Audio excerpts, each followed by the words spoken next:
当地时间8号，日本首相岸田文雄从东京启程前往美国。岸田认为，此次访美的意义是向世界展示日美两国紧密合作、牢固的同盟关系。他希望此行成为再度确认日美在安保、尖端技术、供应链强化等广泛领域合作的契机。而在他临行前夕，英国媒体传出美英澳3国准备启动奥库斯扩员会谈，日本将是优先候选国。对此，中方表示严重关切，反对有关国家拼凑排他性小圈子，制造阵营对抗。岸田此次访美是继2015年时任首相安倍晋三之后，日本首相首次以国宾待遇正式访美。根据日本政府此前拟定的首相访美方案，岸田此行从8号到14号。10号，他将与美国总统拜登会谈，并出席联合记者会及官方晚餐会。11号，岸田将在美国国会参众两院联席会议上发表演讲。同日，岸田和拜登还将与菲律宾总统马克思举行首次美日菲3国领导人会谈。12号，岸田预计将访问北卡罗来纳州的丰田电池工厂。据日本共同社报道，美日领导人会谈中，双方将以两国所处的安保环境日益严峻为由，就有必要加强美日同盟达成一致，还将磋商统一指挥陆海空3个自卫队的统合作战司令部与驻日美军司令部的合作方式。岸田11号在参众两院联席会议上演讲的主题为日美领导能力和面向未来的合作，以强调日美间牢固的友好和信赖关系，以及两国是维持自由开放的国际秩序的重要伙伴。此前，据外媒报道，岸田与拜登会晤时将宣布重组驻日美军司令部的计划，并加强两国之间作战规划和演习的协调。此举被视为美日对安保条约进行60多年来最大规模的升级。岸田访美的这一动作引发周边国家警惕。对此，岸田文雄赴美前在东京接受美国有线电视新闻网采访时辩称，不断升级的地缘政治紧张局势已将世界推向历史性转折点，并迫使日本改变防御态势。In our neighborhood, there are countries that are developing ballistic missiles and nuclear weapons, and others that are building up their defense capabilities in an opaque way. 岸田认为，建立日本的威慑和反应能力对日美同盟也至关重要。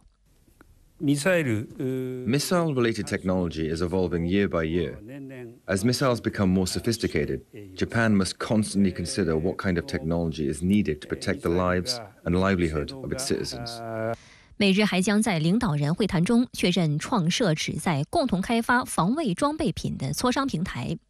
防卫装备品的磋商机制属于事务级别，日方拟派出防卫、外务、经济产业各省官员参加。磋商机制将推动防卫产业培育。按计划，最快5月底举行外交和防务部门阁僚出席的日美安全保障磋商委员会2+2会议，开始对装备品的对象等进行具体磋商。共同社认为，日美有意在防卫产业领域也加强安保合作，目的是抗衡中国。日本近年来一直加快扩军备武，全面调整安保政策，大幅增加防卫预算，明确将防卫费提升至 GDP 的2%以上，打破了以往不超过1%的惯例。与北约国家保持一致，日本还不断放宽武器出口限制，解禁战斗机出口，允许向美国返销在日本生产制造的爱国者导弹等，加紧与美国及亚太盟友军事勾连，渲染所谓中国威胁论。分析指出，日本在国内不断突破战后和平宪法划定的红线，在同盟关系中逐渐加强矛，而非以往长期坚守的盾的角色。正因日本安保防卫政策发生了根本性变化，也就促使日美同盟不得不升级，以适应新的变化要求。日本的国防政策已经逐渐由原来的专守防卫走向和美国在全球并肩进行进攻性的军事行动，这其实和日本这种军事大国的道路也是一脉相承的。预计美日双方还将商定促进在人工智能及半导体、量子技术领域的合作。美国常务副国务卿坎贝尔3月下旬访日时曾透露，日美领导人会谈预计将磋商日本与美英澳3边安全伙伴关系奥库斯在机器人等尖端技术领域的合作。坎贝尔还提到了网络和反潜战相关合作，并表示在安全保障和技术方面有日本能发挥较大能力的领域。另据法新社报道，日本驻澳大利亚使馆的一名官员于本月早些时候称，日本正致力于与美英澳3国就奥库斯的第2支柱深化合作。奥库斯目前包括2个支柱项目，第一支柱是为澳洲提供弗吉尼亚级核动力攻击型潜艇，第2支柱是推动先进技术项目，加快人工智能、量子领域、先进网络、高超音速武器以及电子战等关键技术的协同发展，并将其投入军事应用。英国《金融时报》7号就援引知情人士的消息称，美英澳3国防长将于当地时间8号宣布，他们将启动与奥库斯第2支柱扩员有关的会谈。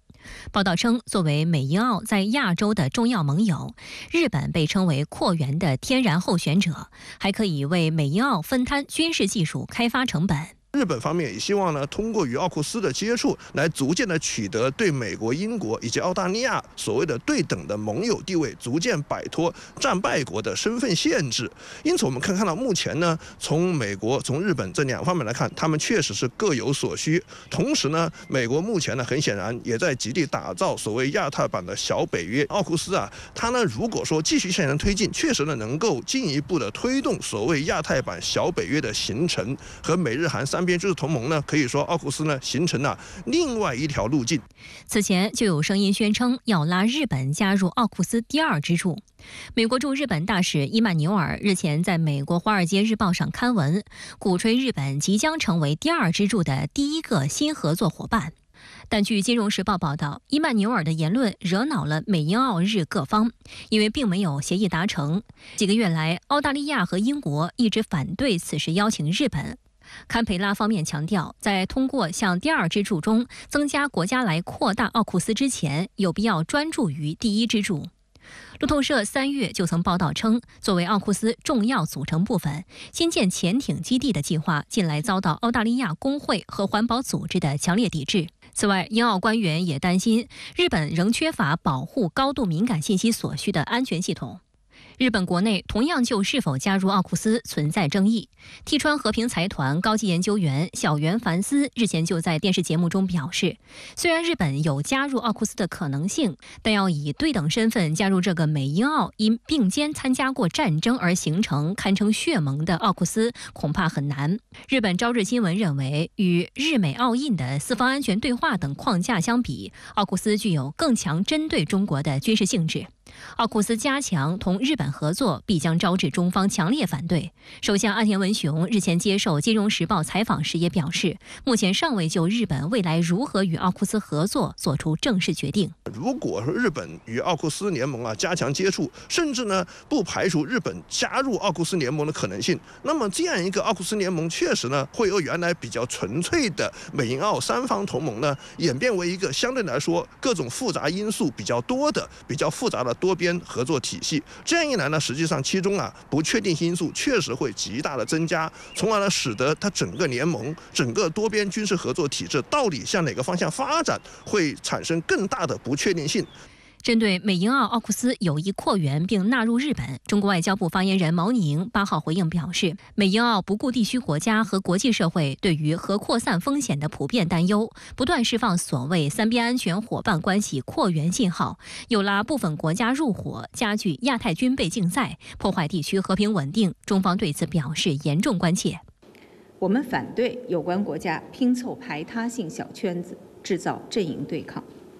日本尤其应当深刻汲取历史教训，在军事安全领域谨言慎行。针对美日非领导人本周将在华盛顿举行会谈，毛宁也表示反对拼凑排他性小圈子和搞阵营对抗，强调任何国家开展任何合作都应当有利于地区和平稳定。日本首相岸田文雄周一启程访美，他周日在接受美国 CNN 电视台采访时声称，世界处在历史性转折点。同时，他在访问中也多次将矛头指向中国。您对此如何看？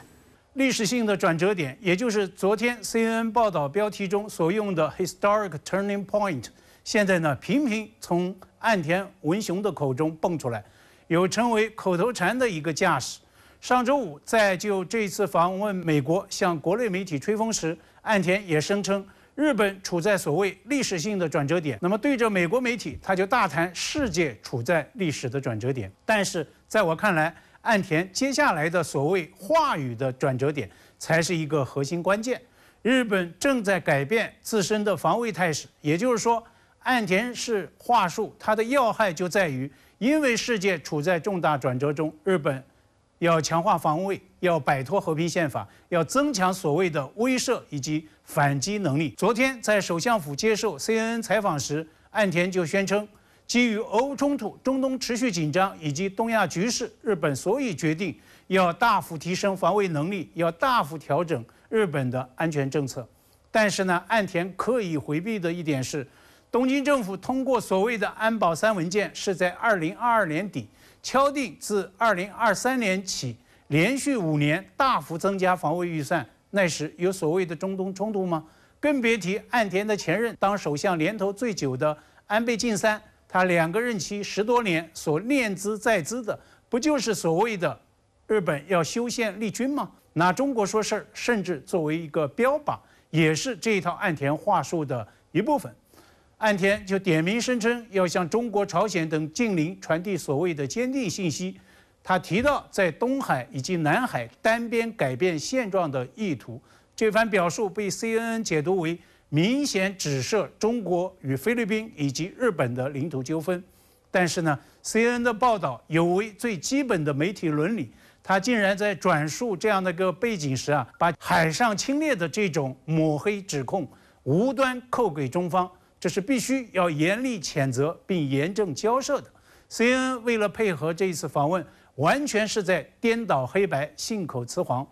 外界注意到，岸田对于这次访问美国寄望很高，他做了很多的铺垫，也搞了很多的造势动作。比如日本与美菲澳昨天在菲律宾相关海域搞了4国的联合海上演习。此前媒体呢也都在炒作岸田此访将会宣布美日军事同盟所谓历史性的升级，驻日美军将会迎来4星将领来直接统领。岸田昨天在接受 CNN 采访前，还给了另一家美国媒体《华盛顿邮报》1个小时的专访机会。岸田向美国媒体密集喊话，他对 CNN 记者说的再直白不过了，将会以此访来向外部世界做出所谓的重要宣示。美日将会全面深化合作。CNN 呢更是在配合鼓吹，岸田将会以此访来寻求强化日本在美国印太战略中的所谓一个核心位置。岸田这次访美还将在白宫参加美日菲3边峰会，奥库斯扩员也可能会瞄准日本。今天外交部发言人也就此应询回应，坚决反对拉小圈子、搞阵营对抗。您对此有何评论？岸田这次访问美国，比照韩国总统尹锡悦去年访美的规格，将会在白宫和拜登会谈，也将会在美国国会发表演说。那么这次访问的一个特殊安排是，周4在白宫将会举行所谓的美日菲3边峰会。那么这是继去年在戴维营举行美日韩3边峰会之后，美方在所谓印太方向搞所谓小多边同盟体系的延续。值得关注的是，这场峰会呢是在菲律宾方面持续挑战南海现状与和平稳定，在仁爱礁等相关海域一再上演各种冲撞闹剧之际进行的。那么这一次3边峰会又将如何来打所谓的南海牌？对菲律宾总统马克思，那么又会下出哪些最新的指导棋？这是值得高度警惕的。就日本而言，无论是美国推进美日韩3边峰会，即将上演的美日菲峰会，乃至此前 QUAD， 也就是所谓美日印澳4国峰会，日本都是雷打不动的参加方。联系此前日本受邀参加北约扩大峰会，一个所谓美日+1乃至美日+N 的小圈子的同盟正在成型，并且在强化。这样看来，在岸田眼中，AUKUS 联盟就成了日本在美国印太战略所谓中心位置的一个缺失的一角。所以呢，日方自然削尖脑袋要寻求加入。今天毛宁在回应时就强调指出，反对有关国家拼凑排他性的小圈子，制造阵营对抗。日本尤其应当深刻汲取历史教训，在军事领域谨言慎行。当然了，日本所谓追寻美国争当其印太首席盟友的这个战略是存在所谓致命伤的。CNN 也在专访中指出，目前拜登与岸田都面临着任期挑战，也就是说，他们到底还能够干多久？这是要打上问号的。《华盛顿邮报》也在访问岸田前一天刊文指出，美国大选催生了一个在日本疯传的短语，所谓 “moshi tora”， 转译过来就是“假如特朗普”。假如特朗普当选怎么办？美报就声称，世界各地不少国家都在讨论所谓的特朗普风险的应对，而日本呢对此尤其感到焦虑。岸田进白宫时，他内心也是一定在打鼓的。这是他最后一次在白宫和拜登总统会面吗？